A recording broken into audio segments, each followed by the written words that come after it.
నేను విజయ్ కర్మిండి, కార్మిక నాయకుడు, జనసేన పార్టీ. ఏంటి తుప్పల్లో ఉన్నాననుకుంటున్నారా? ఇలాంటి తుప్పల్లో ఒక అమ్మవారు కూడా ఉన్నారు. ఎక్కడి నుంచి వచ్చిందో, ఏ ఊరు నుంచి వచ్చిందో, ఎలా వచ్చిందో, గోదావరి నుంచి మన ఊరు కొట్టుకొచ్చింది.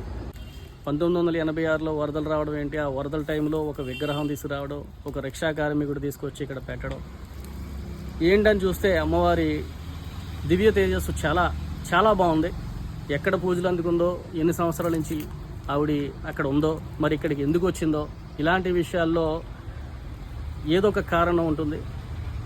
ఆవిడ ఇక్కడ ఇలా ఉండిపోవడం అన్నది ఏ పూజ లేకుండా, ఏ గుర్తింపు లేకుండా ఇలా ఉండిపోవడం అన్నది మాకెవరికి కూడా ఇష్టం లేదు. అమ్మవారికి మంచిగా కార్యక్రమాలు జరపాలి, చక్కగా చూసుకోవాలనేటువంటి మంచి ఆలోచనతో ఈరోజు అమ్మవారిని బయటికి తీసుకురావడం జరుగుతుంది. చూడండి, ఈ విగ్రహం చూడండి.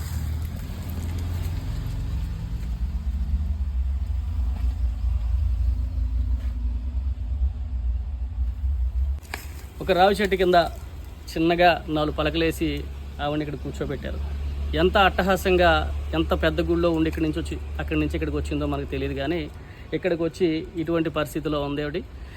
ఆ అమ్మవారిని అందరం కూడా గొప్పగా పూజించాలి అంటే మంచి దారిని ఏర్పరిచి, ఈ తుప్పల నది నీట్గా చేసి, ఇక్కడ ఉన్నటువంటి సోదరులకి వీరందరికీ ఒక కమిటీ కింద ఏర్పరిచి ఈ బాధ్యతలు అప్పచెప్తే మనకి ఈ అమ్మ ఎక్కడి నుంచి వచ్చిందో, ఏం చేయాలనుకుందో అది చేసేటువంటి అవకాశం ఉంది.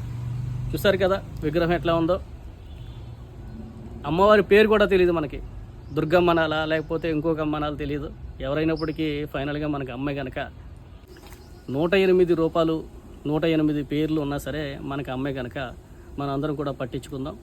ఈ గుడికి సంబంధించిన విషయాలన్నింటినీ కూడా మా జనసేన అనుశ్రీ సత్యనారాయణ గారి దృష్టిలోకి తీసుకెళ్ళి, అదేవిధంగా పురంధరేశ్వరి గారి దృష్టిలోకి తీసుకెళ్ళి, మా ఎమ్మెల్యే గారి దృష్టిలోకి తీసుకెళ్ళి అమ్మవారికి మంచి కార్యక్రమాలు జరిగే విధంగాన అందరూ గుర్తించే విధంగా తెలియజేస్తానని చెప్పి నేను తెలియజేస్తున్నాను. జై హింద్, జై జనసేన.